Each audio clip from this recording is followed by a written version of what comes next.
雪琪姐，我有个事儿想请雪琪姐帮忙。啊，是这样的，我听宗叔叔说，雪琪姐是青云第一大女弟子，见识广博。我呀，这刚得了一件新衣裳，我想请雪琪姐帮我看看，这件衣服好看不好看？青云弟子修习功法，对女工之事并不熟悉，你还是找其他人帮忙吧。哎呀，城主府大多都是男子，除了雪琪姐姐，还有谁可以帮我？你就帮帮我吧，雪琪姐。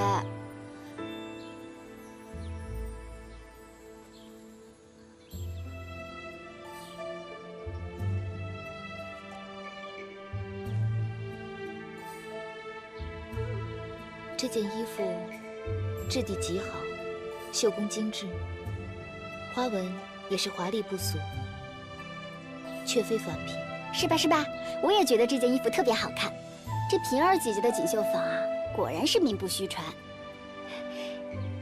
雪琪姐，你不知道，这些年啊，这平儿姐姐一个人支撑这锦绣坊，她本来就不容易。而且这锦绣坊啊，大多的绣娘都是落魄无处、孤苦无依的弱女子，这要不是平儿姐姐收留她们，还不知道她们要上哪里去讨生活呢。小环，你是想说让我别怀疑她，对吧？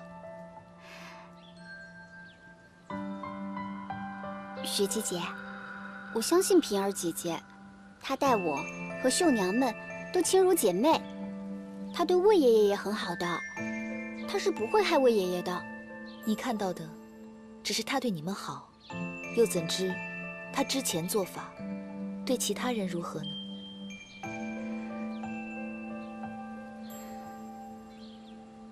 雪琪姐，你们正道弟子都标榜侠义，扶危救难是吗？当然。那若是自己受了伤，可还会出手相助素不相识的路人呢？你是说金瓶儿？嗯。6年前，我和爷爷途经湘南，爷爷那时受了风寒，流落到荒野，还遇到了流寇。若非平儿姐姐相救，我们将性命不保。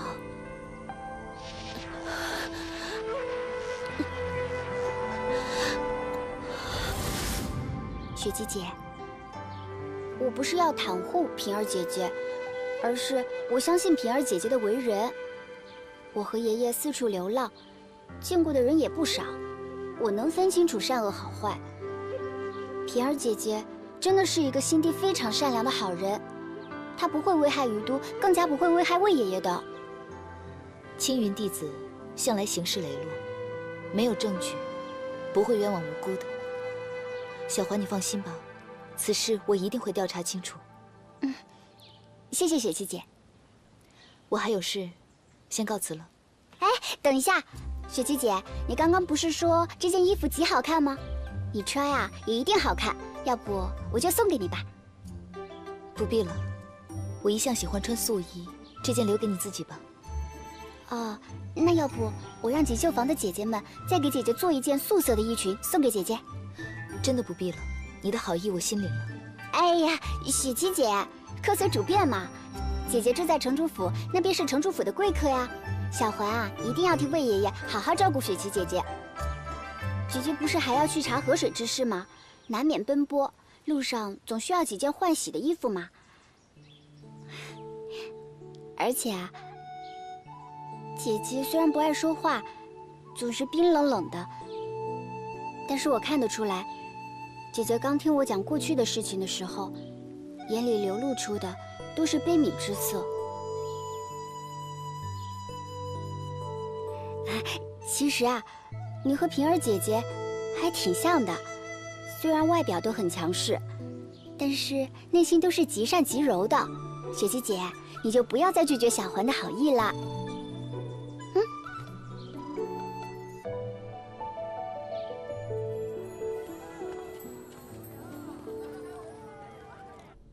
少主，少主，如今炼血堂已倒，我们已经无处可归了。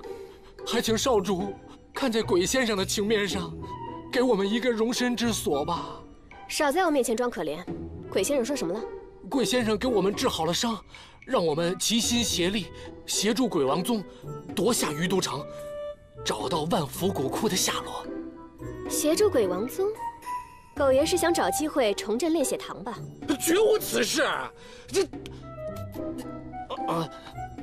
少主，我们已经在鬼先生面前向黑心老人发过誓的。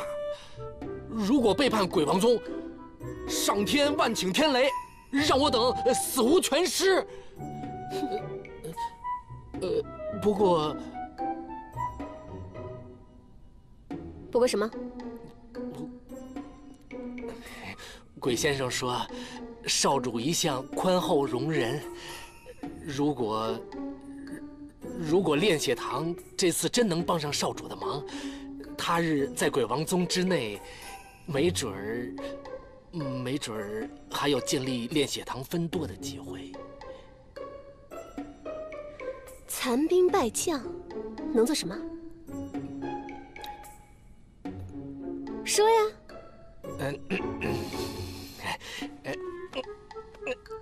少主，你初来乍到，有所不知，于都城内形势复杂呀。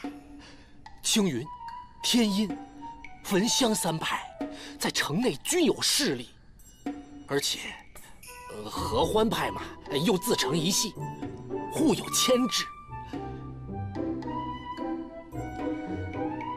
少主，本门教祖黑心老人与合欢派的金陵夫人那是情深义厚啊。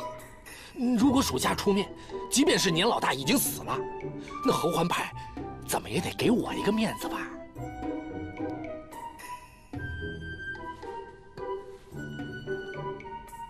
好吧，那我就再给你一次机会。多谢少主。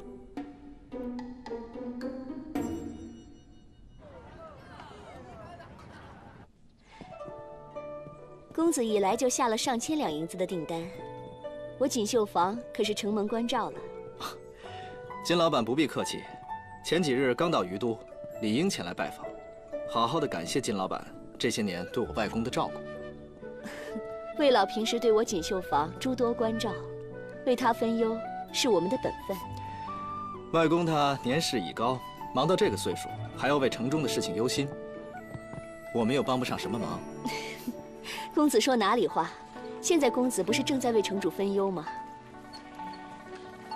今日魏老还当着我的面夸公子行事规矩，名门之风呢。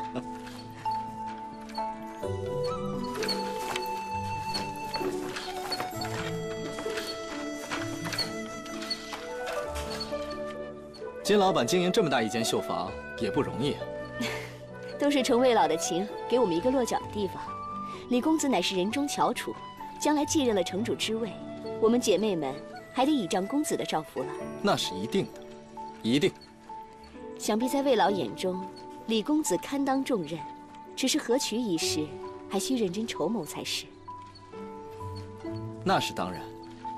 那今后外公若是问起的话，还请金老板帮忙美言几句。告辞。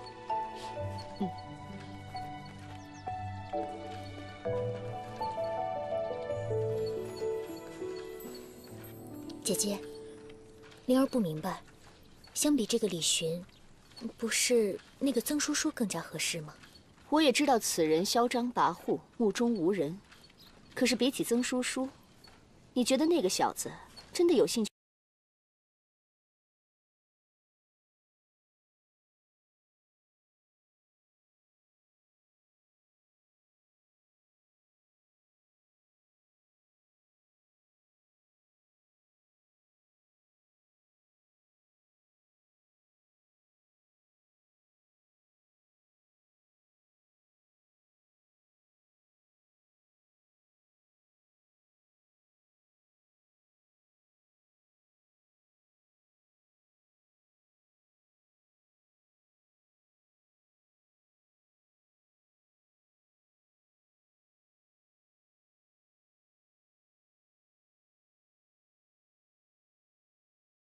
上次宗主的提议，我们认真考虑过了。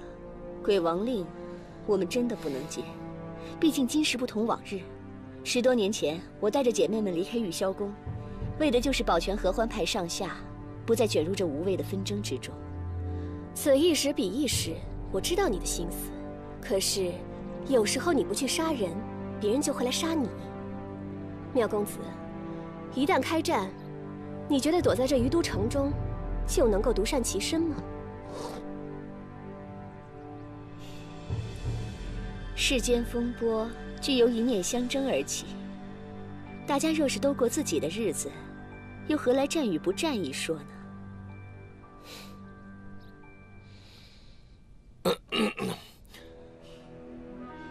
金瓶儿，你可认得我是谁呀？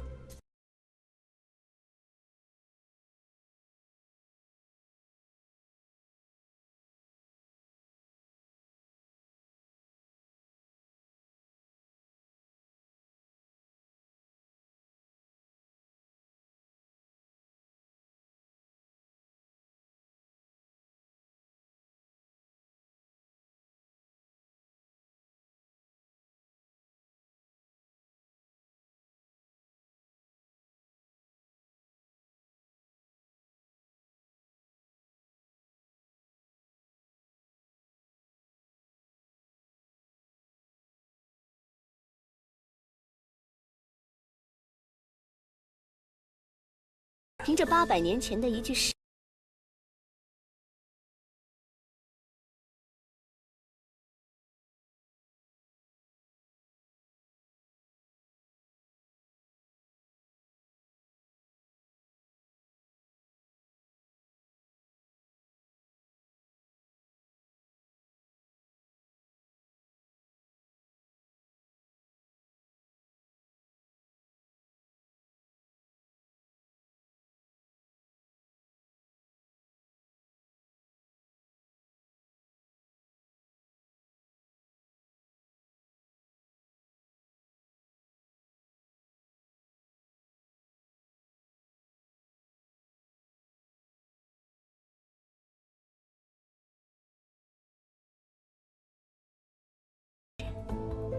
要不这样吧，若是能拿出炼血堂的嗜血珠和本派金灵2件圣物，我合欢派上下便听持有者号令，否则一切免谈。既然这么说，那就不必谈了。好啊你！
小凡和叔叔已经跟我说过矿兄的事了，但既是天鹰阁的弟子，怎么能够收容魔教在此处作恶呢？林兄弟，你有所不知啊，这不是我能够做主的。第一，我离家多年，家中的生意都是我爹说了算。第二，自于都建成以来，有个不成文的规矩，不管来者何人，只要你不在城中作恶，管你是正道魔教，都可在此居住。那怎么可能就放任不管了呢？于都建成近千年，历代城主对城民都是关爱有加，魏老城主嘛，更是宅心仁厚。除非他颁布法令，否则不可能改变。于都能够繁华近千年，不是没有原因的。万物生灵，众生平等，真正的门第之见是没有的。有善恶之分的，只是人心而已。林兄弟，你跟那位姑娘是？绝无关系。小凡的法宝被他抢走了，我得想办法追回来。他抢了小凡的法宝啊！哎呀，女孩子嘛，总是有点小脾气的，哄哄就好了啊。想起来，我跟阿玲的婚事还没有讲清楚，爹娘又日日催我，我得赶紧去锦绣坊跟他们讲一讲。爹，阿玲，我有些话跟你说。你说我还没准备好，他就杀过来了。锦绣坊的人，也不像是魔教的妖女。什么叫魔教妖女啊？这是我未过门的妻子。要在于都城中立足，须得权衡利弊，多方转换。这么多年来，我就是想找个安身立命的地方。我去了。阿玲，你怎么来了？来，这个橘子啊是专门给你剥的。怎么想通了？这么多年没见，你怎么这样了？后悔了吧？让你躲着不见。谁躲着你了？是你莽莽撞撞，一上来就提亲。爹娘不在，你让我怎么回答好？好了好了，过去的事咱们就不提了。今天怎么会过来？是金姐姐让我过来看看你，是丁是卯，也总得说清楚。又是金瓶儿，阿玲，你怎么一点主见都没有呢？我怎么没主见了？我进锦绣坊是我自己选的，爱嫁不嫁也该我自己拿主意啊。亏得金姐姐还帮你说好话，让我给你次机会。我还需要她一个魔教妖女给我机会。阿玲，你家在于都，你进锦绣坊干嘛呀？你嫁过来，我养你啊！我家有田地，有酒楼，山海院，城外的田地，城内的当铺，都是我家的。改天我就让我爹去提亲，然后咱们就完婚。你嫁过来之后，我就养你。你别老跟魔教搞。你说够了没有？没有说完，我是为了你好。你说你一个良家女子跟魔教搅在一起，我没法跟师门交代啊。退婚，退婚你就能交代了。我今天来，我就是来跟你退婚的。你可想好了？像我这样又高又帅又有钱的，你上哪儿找去啊？我才不会嫁给你这个绣花枕头，你死心吧！哎，丁玲，丁玲，你这也太不尊重人了，怎么能对女孩子这么说话呢？又美又有主见，我越来越喜欢她。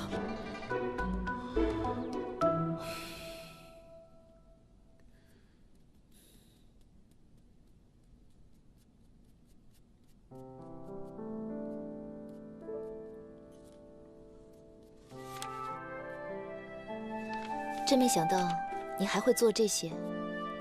等处理完河水污染，你倒是适合留在于都。那不行啊，我可不想一辈子待在这儿。既是命中注定，何以逃避？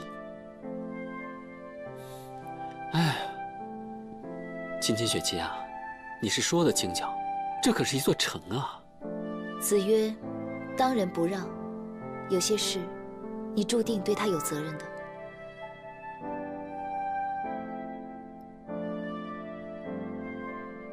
哎，我们回来了。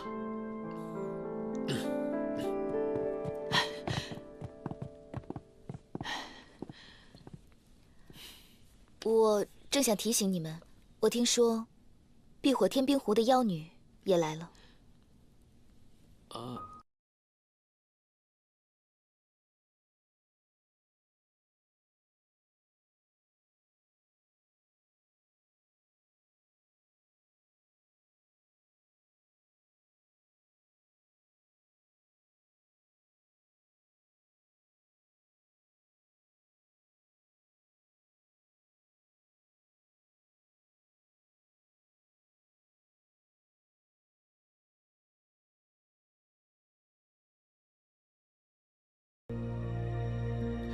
会不会还有别的魔教隐藏在城里啊？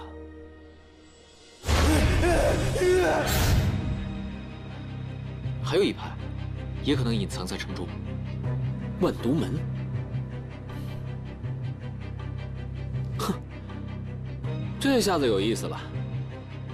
6大派聚首，3正道3魔教，你说他们要干什么呢？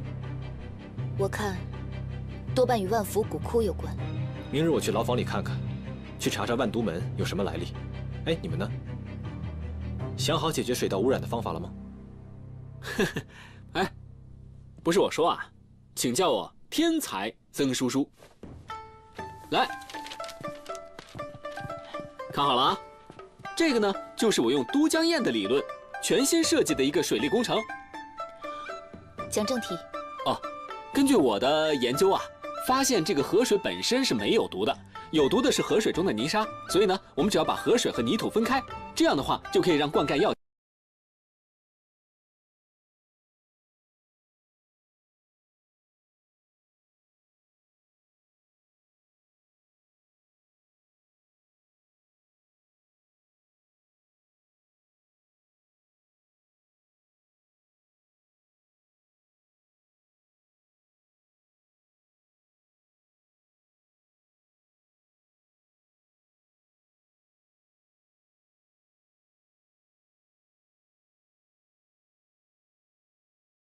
我一天也没帮上什么忙，就淘了点沙，也不知道他是怎么想出来的。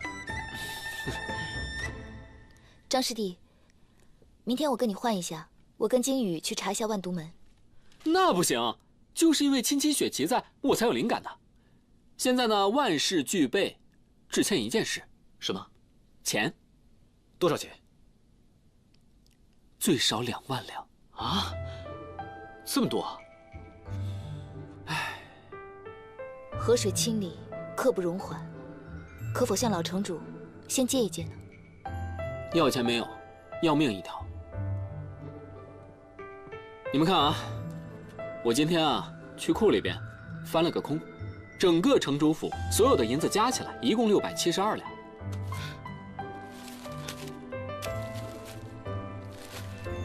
不是吧？这么少？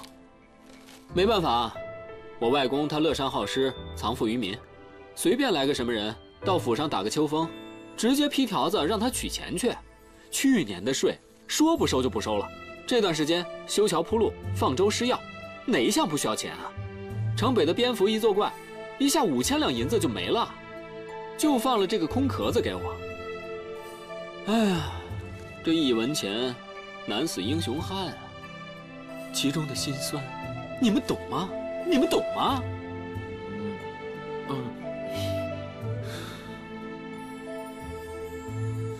既是藏富于民，那么于都有难，老百姓应当出力才是。我想到了一个办法。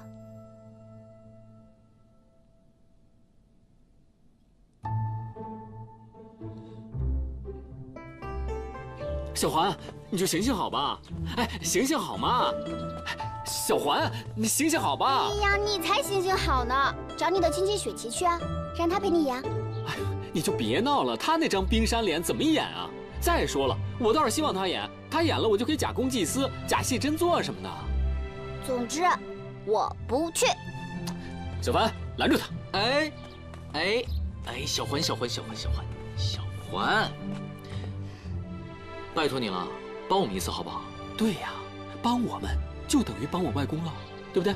再说了，我外公平日里都夸你乖巧孝顺，是吧？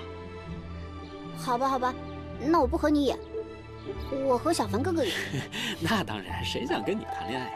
你好了，就这么说定了。小凡哥哥，我可是因为你和魏爷爷才答应的哦。我知道，谢谢你，小环。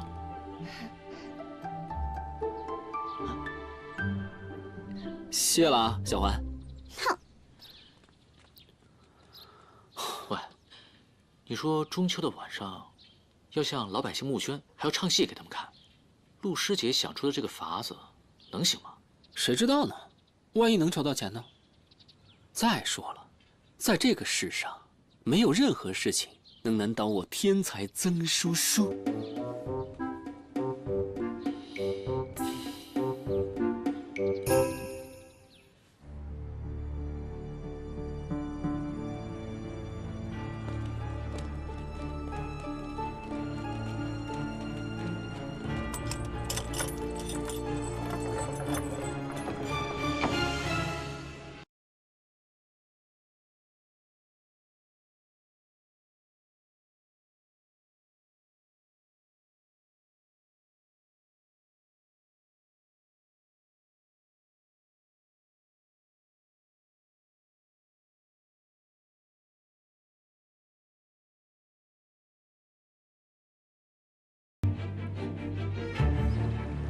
当日，便是在这里发现那个中毒的万毒门弟子。伏妖一灭，溪水却未曾解除毒素，可见污染在这条河的源头。空桑山溪水纵横交错，支流甚多。之前我派人进山查探，可惜未有所获。若是顺着水流源头找的话，或许可以查到至关重要的线索。空桑山地域甚广，若漫无目的的寻找，也不是个办法。不如这样，中秋过后，我多派些人进山查探，标记河流地点，到时候再通知二位。好主意。你有山中的地图吗？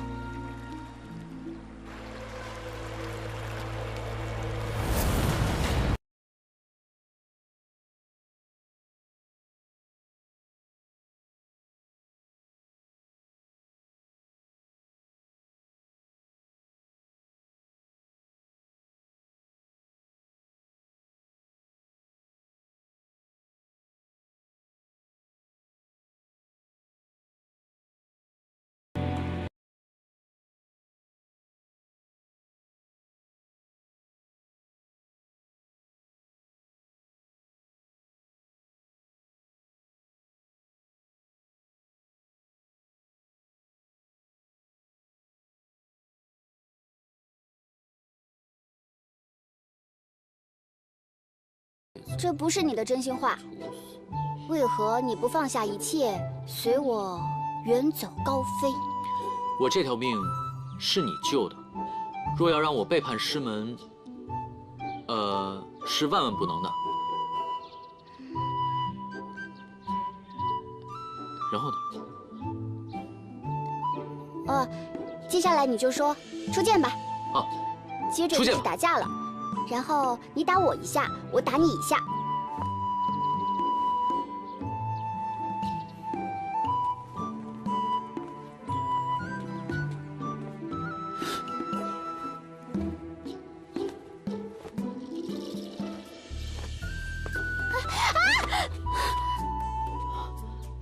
哎呀，这衣服也太大了，丑死了！那要不然你把裙子提起来试试？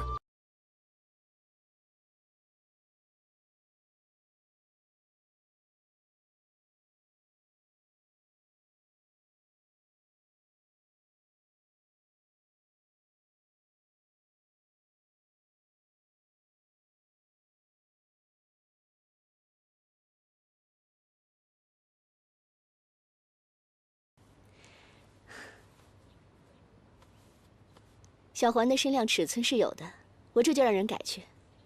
如此就多谢了。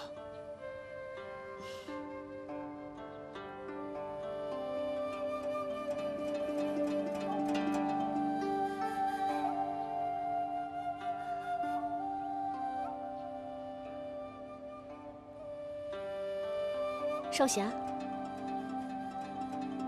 哦，前几日本门弟子曾叔叔张小凡贸然前来。得罪之处，还请姑娘见谅。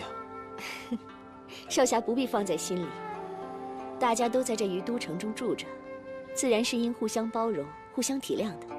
说得好，相互包容。金老板在于都已有5载了吧？想必这绣坊也打算一直开下去了。那是自然，好容易找到这样一个落脚之处，我们也不想在城中惹事，只要别人别来惹我们。这锦绣坊都是些弱女子，岂会横生事端？这于都自建成至今，向来海纳百川，三教九流拒不排斥。少侠不也是因为这一点才来的吗？我们可不是因此而前来。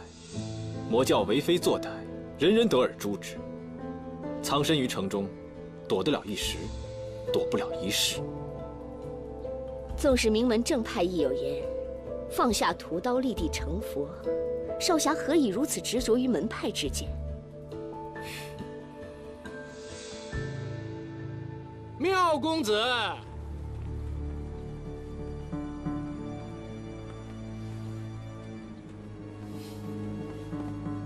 上次前来，我们本是一番好意，没想到你竟然如此不识抬举。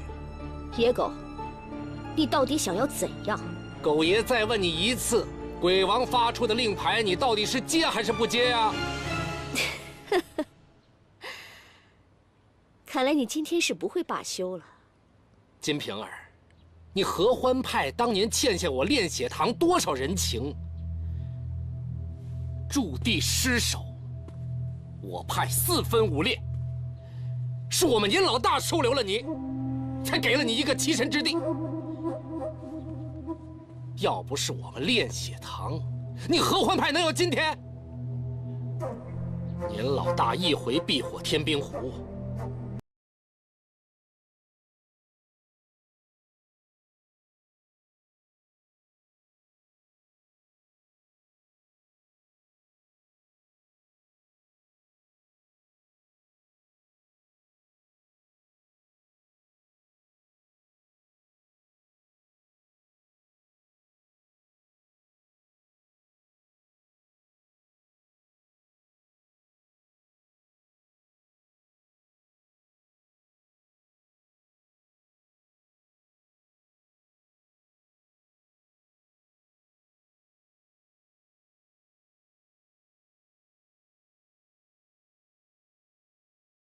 金老板说的没错，这世道，你不去欺负别人，别人也会来欺负你。这光天化日，朗朗乾坤，总得讲点道理吧？你们人多势众，欺负一个弱女子，这也是你们魔教的作风吗？稀罕呐！想不到青云弟子竟然替合欢派出头，划出道来。这样吧，我给你过几招，你敢接吗？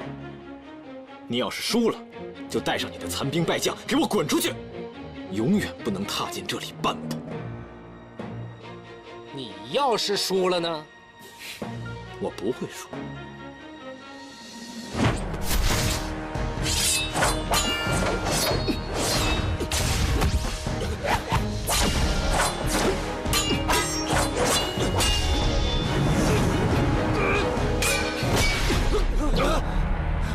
走！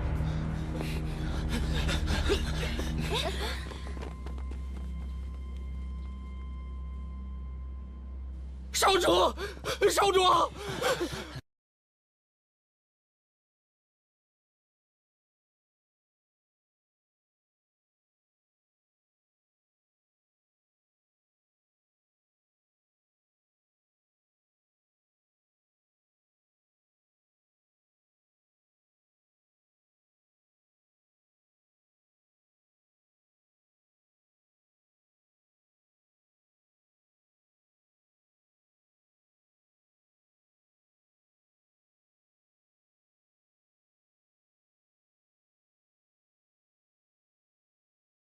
不把我抓回去，给金瓶儿道歉啊！罢了，自然有人管你们。小凡的法宝还在你手里，这关我的事了吧？就是在我手里啊！你不是武功高强吗？比试比试，猜猜在不在我身上？你要怎么样才肯还我？我开出的条件，你能答应吗？只要不是危害他人的条件，我可以接受。要是危害你自己呢？就一根破烧火棍子，你们一个个至于吗？你既然知道法宝对小凡有多重要，你为什么要为难于他，让他于心不安？好，那我不为难你们。我提出一个条件，你能答应我吗？什么条件？中秋，清河岸边见。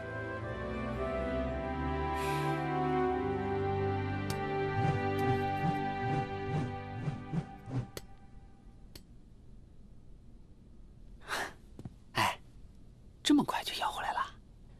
有没有让你以身相许什么的？你不要瞎猜啊，没有的事。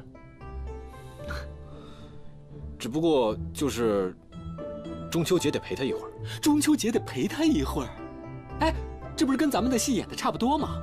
一个是魔教妖女，一个是正道少侠。哎呀，一段跨越正魔两道的爱恨情仇啊！哎，你不要胡说啊！好了好了，不说了不说了。哎，那个模型怎么样了？就在那边，快做好了。只不过李寻这2天老跑过来捣蛋，今天刚回来的时候还在翻我图纸呢。不用担心他，他捣不了什么乱。我看说不定，我总觉得呀，他看上了我们家青雪琪。哎，雪琪，师姐，查到什么可疑的了吗？你闻闻看，是不是这个？哦，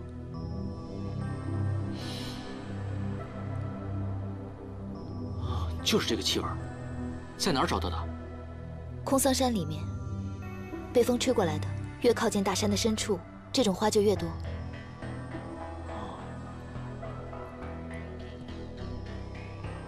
也不排除土壤有毒，毒性侵入植物。毒性最重的地方，这种花一定会更多。可今天天色已晚，不好调查，我就先回来了。等过了中秋以后，咱们一块儿进山。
师姐，叔叔说戏台搭好了，叫我们过去。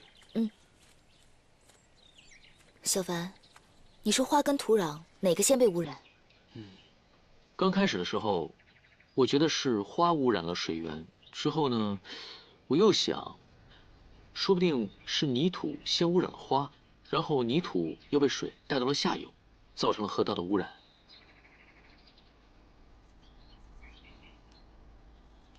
有道理。不过呢，还有一种可能，就是空桑山中有人刻意在种这一种带毒的花。为何这么想？师姐那天带回来的花瓣，我当时就在想，有可能有人把药放入了土壤里面，使土壤产生了毒素，这个毒素又被花所吸收，所以花自然就带毒了。如果有人刻意栽培毒花，其目的，一，为了炼药，还有一个，就是下毒害人。没错，万毒门的弟子中了毒身亡，很有可能就是被拿来试毒了。他们沿着河流来到了于都，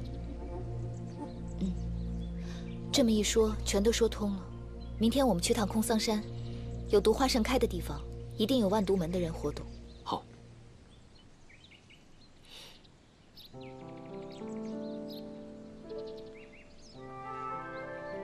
我忽然觉得，师弟，你很聪明，完全不像在青云之时。我跟在青云的时候不一样。你还是你，只是那个时候我们对你有偏见，才认为我又变又没用，对吧？是我们看错了。其实师姐在和青云的时候也不一样了。我怎么不一样了？师姐是怎么想到用演戏来筹款的呢？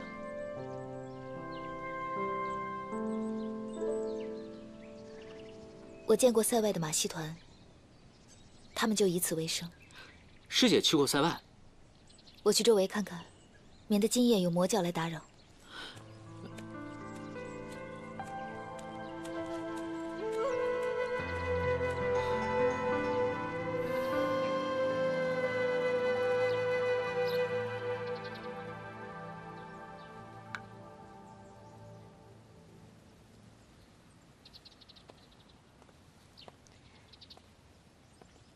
公子怎么这时饮酒？是有心烦之事？哦，无事无事。金老板，请坐。哎，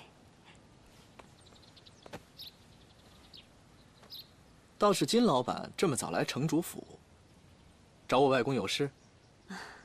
昨日有人来锦绣坊闹事，想必接下来几日都不会太消停。本想请严护卫帮忙，可是他却避而不见，又不想因为这点小事扰乱了城主休憩，所以想来看看两位公子是否可以帮忙。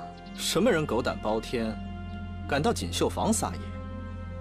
不必找我表弟了，严护卫多少也要卖我几分薄面。金老板要办什么事，我去跟他说一声就好。那真是麻烦公子了，就让严护卫遣手下去警告一声就成。金老板太客气了，你与我外公相交莫逆，咱们算是自己人吧。公子说的是，适才看公子心绪烦乱，可是因为水源之事。本来按我的意思呢，将河道截断，一举以奏全功，何必花费那么多银两开挖个水渠，搞得天怒人怨，最后又没办法善了，有什么意义呢？我在想，找个理由让他们知难而退，打消这个念头。金老板觉得如何？公子所言有理，我听公子安排便是。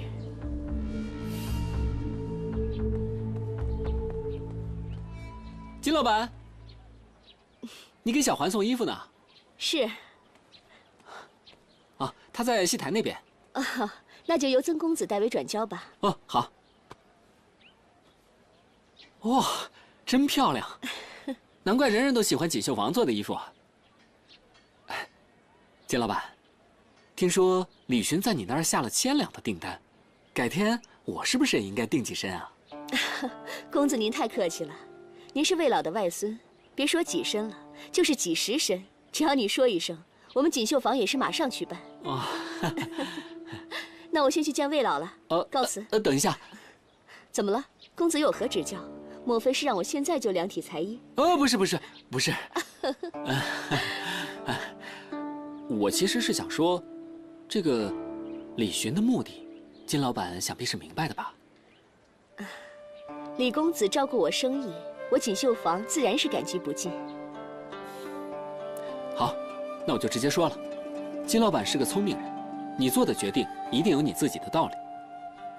但是我希望你能为于都的百姓和你的妹妹小环慎重地考虑一下，毕竟这未来的城主不仅要娶她，还得担负起照顾全城百姓的责任。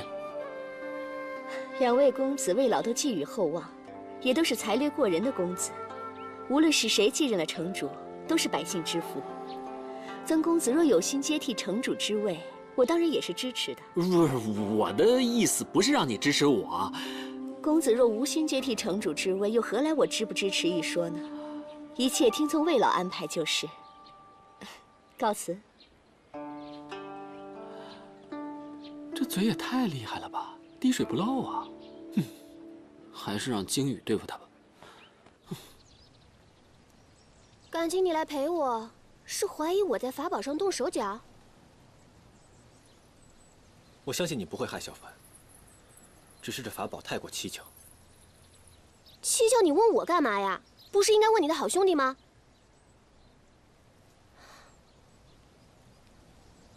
小凡的身体有什么变化吗？目前没有什么大碍，但是他的内息受到了法宝的干扰。那不就完了？内息是他自己修炼的问题。我哪怕有通天的本领，最多就是在法宝上下个毒，但下毒也不会影响他的内息吧？你自己好好想一想。我说这些，你要是还不相信我，那你干脆让他把法宝扔了吧。哼。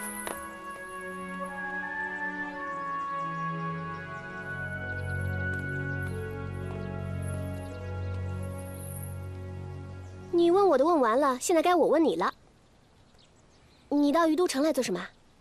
魔教齐聚空桑山，掌门真人派我前来，防着你们。防我们什么？在你们眼中，我们鬼王宗的就是杀人如麻，一语不合就会杀人全家的残暴之徒吗？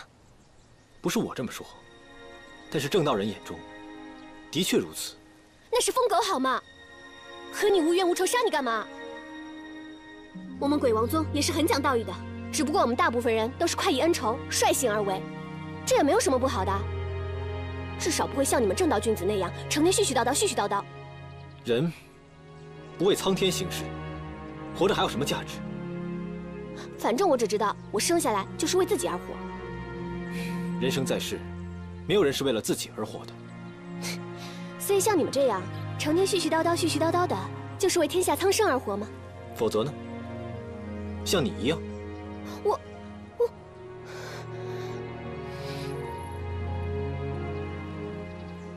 碧瑶，你打算待在鬼王宗一辈子吗？前日金瓶儿跟我说了句话，让我感触很深。说什么？放下屠刀，立地成佛。你有没有想过，离开鬼王宗？那是我家呀。你出手帮助过我们好几次，只要你弃暗投明，人心向善，我跟青云门说一声，他们也会原谅你的。我们青云门可以给你一次改过自新的机会，这未尝不是。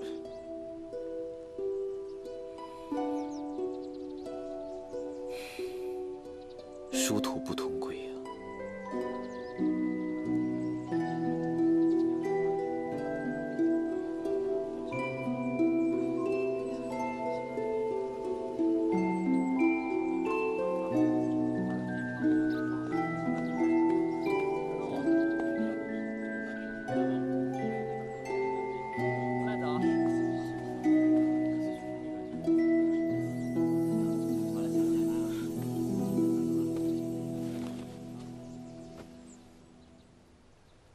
你和金玉吵架了？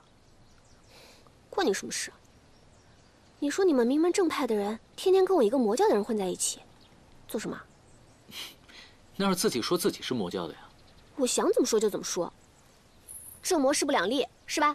你回去告诉那个林金羽，我跟他没完，我一定让他看看我的厉害。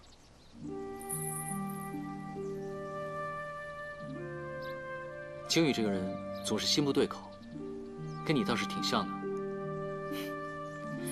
我跟金玉从小到大，所有的家人，还有草苗村所有的人，都被你们魔教所害。你为了帮你的母亲报仇，不惜一切代价，最终让年老大死无葬身之地。而我们呢？我们又该如何面对你们魔教？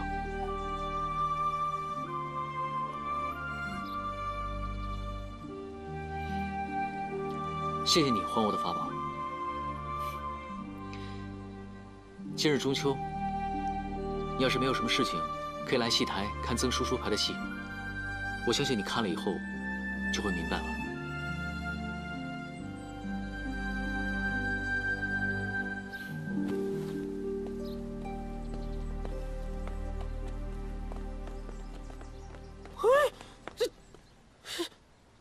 少主，这小子是不是？你给我闭嘴！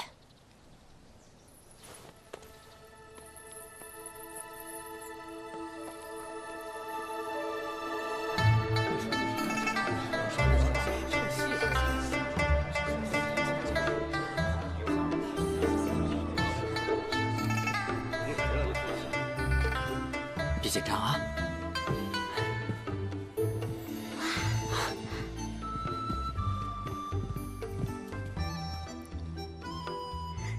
小凡哥哥好俊呀！俊男美女，天作之合。我看你们俩演完戏也别脱戏服了，直接拜堂成亲得了。嗯，说什么呢？我说的没错呀，你娶了小环就是余都城主了，名色双收啊！双收，我把你收了，把你收了。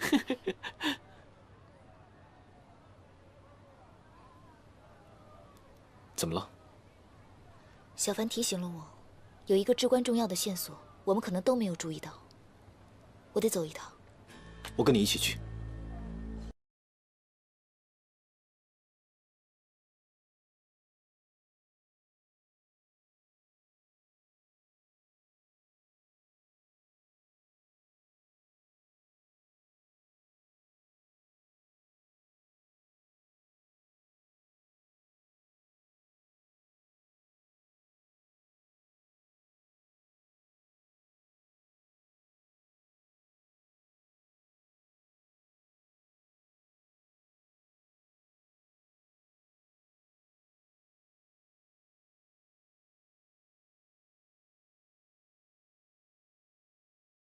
哎，起来起来，咱们得去看孩子的大戏去了，走。哎呀，不去了，你去吧啊！我这老东西呢，就不去凑年轻人的热闹了。嘿，你这叫什么话呀？啊，孩子们是为了你才到于都来的。再说了，今天是中秋佳节，你这个城主，你好歹得露个面啊！哎，走走走。魏老鬼，你没事吧？不碍事，想必啊是前几天着了凉了。哦，着凉，着凉，你在这吹风，你抽风啊你？你老头子，你怎么就不知道疼惜自己的身子啊？这些年啊，我的身体是一年比一年的不行了。别说不行，就不爱听不行，得说行，很行。哎，我说你这个周老鬼啊，你都一把年纪了，你怎么还看不开呀？哎，前几日我就请大夫来瞧过，但是并无病况。哎，这人呐，真是老了。哎呀，只要有一口气儿啊，你看，就像那个点着灯的火苗啊，渐渐的会燃尽的。待到蜡炬成灰的那一天，看开了就行。哎，还蜡炬成灰，还诗性大发了，你还团圆的日子，你别在这跟我整这个伤春悲秋的事。这，我这有一盒专治风寒的灵药，是从医仙39真人那儿取的。我告诉你，只有这一盒啊。待会儿我给你开出药方子，你找人到医馆按方子拿药，吃了就行了。哎呀，算了，你也把我的兴致给败了，咱哪儿也别去了。今天就在这儿摆上酒宴，等晚上月亮出来，一块儿赏月喝酒吧。如何？好，那就照你说的办啊。哎，这盒一会儿你得还我。哎，这。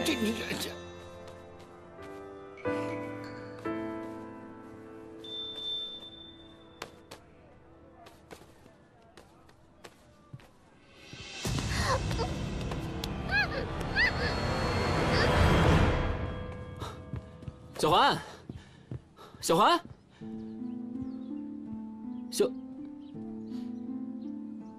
奇怪，去哪儿了？看见小环了吗？刚才还在后台呢，是不是回府请2位爷爷了？我派人去找了，没有啊，也不知道跑哪儿去了。戏服都还在房间里呢，不也跟我说一声啊？小环不会不知轻重的。哎，你们这大戏什么时候开场啊？穿的这么人模狗样的，演戏都要穿成这样吗？林靖宇呢？他出城办事了。哦。哎，等一下，你见到小环了吗？没有啊，怎么了？糟了，不糟，来的正好。什么？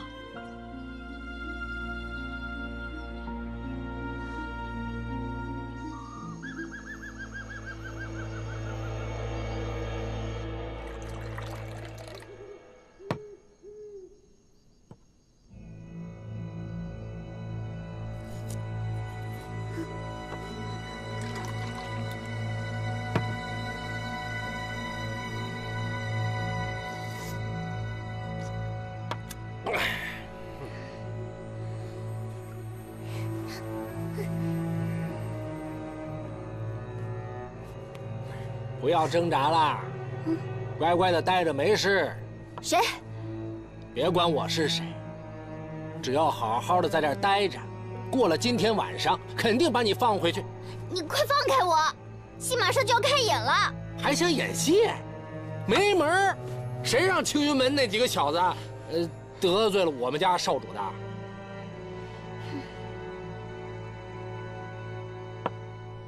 你们干嘛呀？周小环不见了，你们可以找那个叫什么陆雪琪的呀，干嘛非得找我呀？哎，碧瑶，碧瑶，你就帮帮我们这个忙吧啊！这件事情过了以后，你要我做什么我都答应你。想让京玉陪你是吧？行，多久都行。这故事谁写的？啊，这个是我小时候听我娘讲的，当然我又添油加醋了一点。怎么样，还行吧？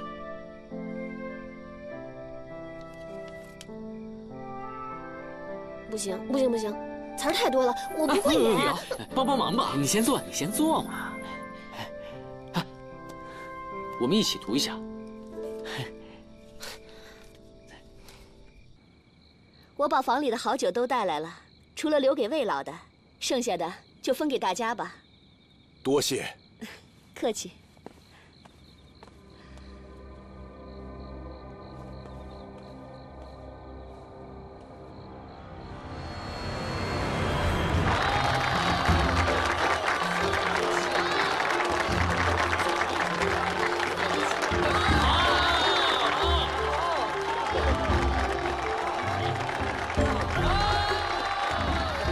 多谢各位父老乡亲来观看我们的大戏。天地之大，无边无际；红尘人心，无止无尽。神州浩土，广汉无边。中原大地，丰美肥沃。在很久很久以前，世间有一正道门派，名唤苍云。苍云门中有一弟子，名唤剑一。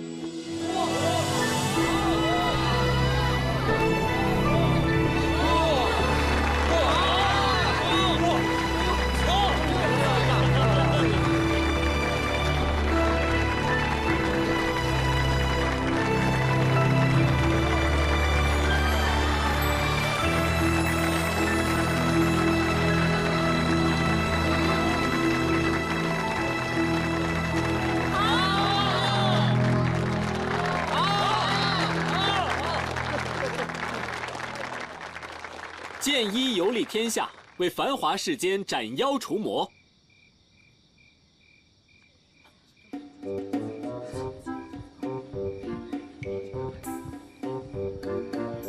剑一来到人间后，第一桩诛魔案，对手竟是一名美貌女子。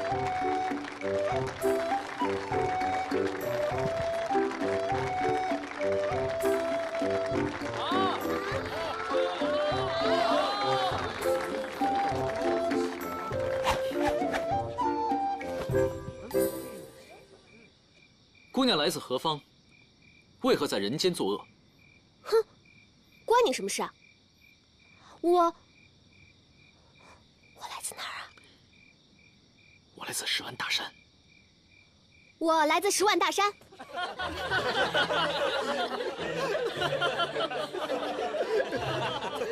闲来无事，随便逛逛。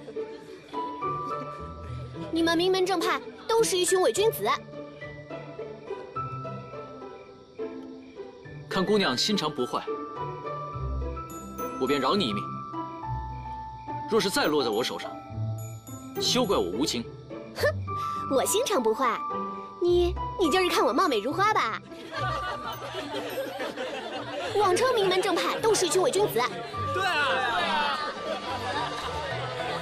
弹指芳华，红颜枯骨，这又有何相干？姑娘。未免对自己太自信了吧？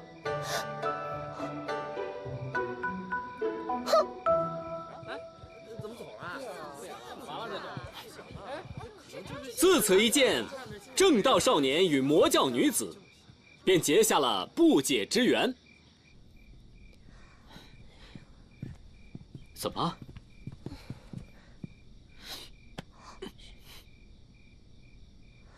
怎么了？是你的法宝在影响你吗？我没事，我们接着来。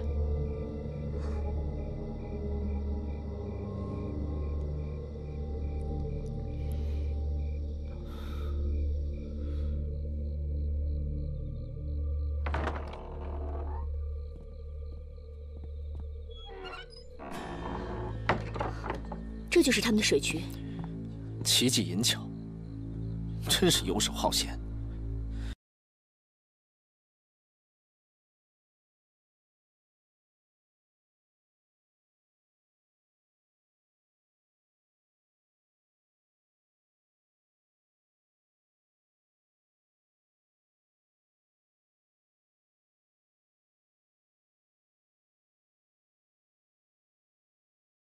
一个教训。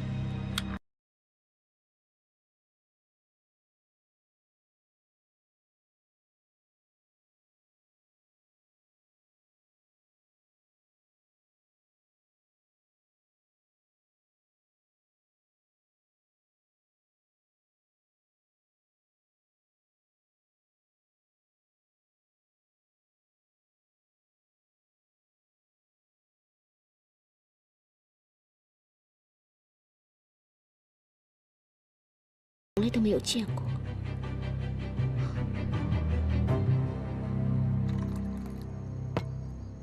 你是不是从西边来的？对啊，你又知道？哦，是啊，青云门那几个小子议论我，对吧？并没有。你以前住的地方是不是有个大湖，还有山？你怎么知道的？你从小被父母遗弃在荒野之中，是一只走兽养活你的。后来你被人捡到，跟随一个人几十年，他现在死了，你无家可归才来雨都的吧？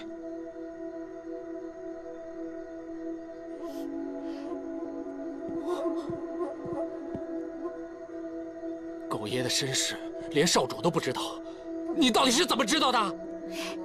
你知道我是谁吗？我爷爷是铁笔神断周一仙，行走江湖，专为人卜测吉凶、预测未来的。我从小就有天眼之术，别说你的过去。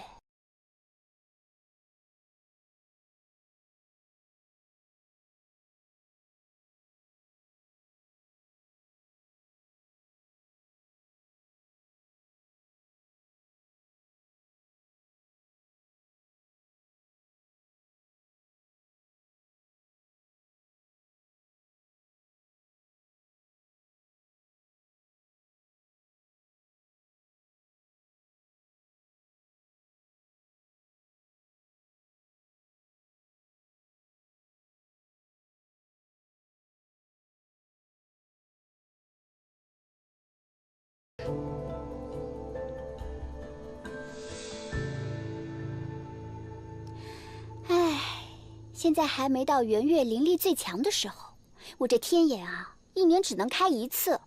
你得先给我解开这蒙眼布，为我松绑，我才能给你预测。不可能！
我最想问的，我最想，好你个小丫头片子！然而好景不长，就在剑一与凤梨相恋后，魔教的争端如火如荼，终于正魔大战又再次爆发了。昔日爱侣也已反目成仇。就在剑一率领苍云门弟子攻破魔教总坛之时，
你跟我走，我都会想办法救你。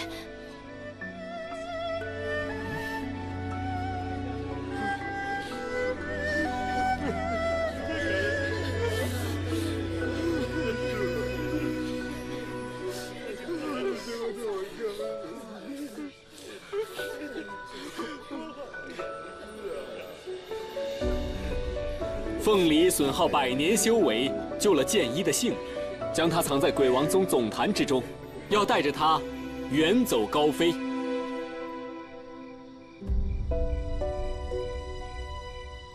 你跟我走，天大地大，再也不会有人找到我们。不，我必须回去。为什么？你已经背叛了苍云门，已经亲手杀死了你的师父，他们不会容你的。这就是我的宿命，我的责任。对不起，凤梨，你今天不能亲手杀了我，我也不能再与你在一起了。剑一，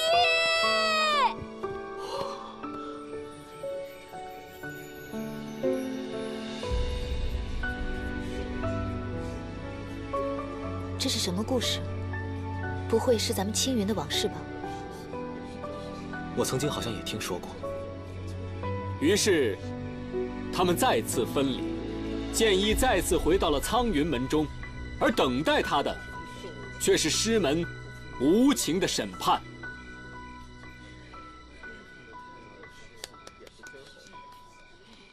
彪怎么了？彪，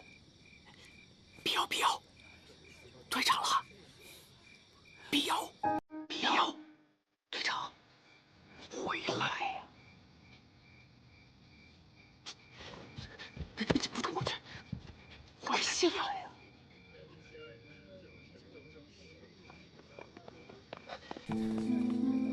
奶奶的，竟然让他给跑了！走，随我杀上去！谷哥，别冲动，这里全是百姓，咱们会被揍死的。谷哥，不如咱们绕到后台去，让他们眼不成。走。你身为本派弟子，竟然与魔教勾结，欺师灭祖，不得不将你处死。我人生有大憾事，日夜镂刻于心，生不如死，却又不能不生。生则尚有期望，死则为背情怯弱之人。什么是正义？什么是正道？你们全都在骗我！我这一生苦苦支撑，纵然受死，却从未违背诺言。可是我要算什么？你还不愿意跟我走吗？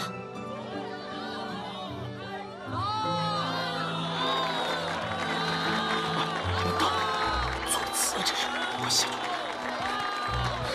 我不管。什么是正，什么是魔？既然相爱，为什么不能在一起？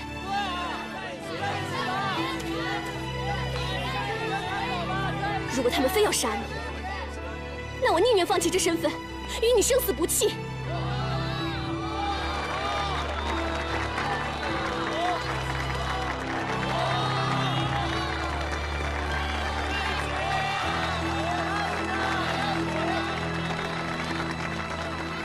喂，你怎么不按话本来呀？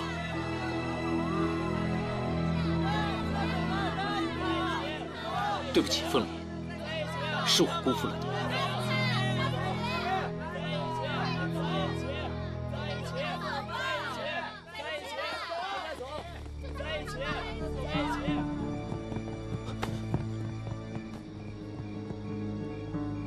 老大，咱们放火，把这舞台给炸了。好啊！别搞！哦，就在剑一即将被处死的危急关头，凤梨赶到了苍云门搭救剑一。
今夜多谢你相助，来日有机会，我一定会报答。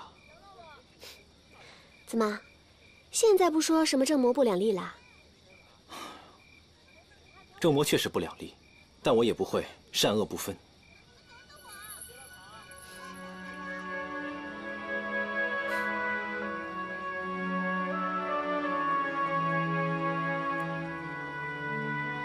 金宇为什么一直在放灯啊？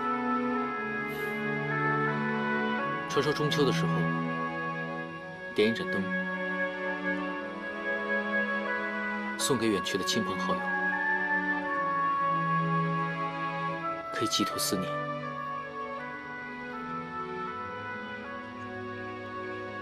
当年草苗村血案，我跟鲸鱼的亲人都已经不在了。七脉比武那日，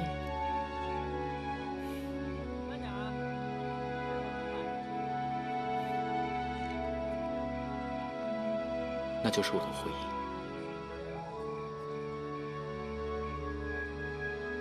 我有时候常常在想，如果草苗村的亲人还都活着，草苗村跟原来一样，那该有多好。亲戚或于悲，他人亦已歌。死去何所道？托体同山阿。太执着于往事，你就会坠入心魔的。所以我要谢谢师姐当天帮我从心魔当中走出来。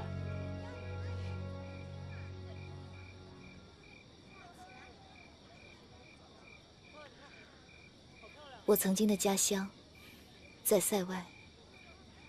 我的亲人。嗨，别聊了，咱们几个一起去放灯吧。走吧，走走走走，放灯去喽！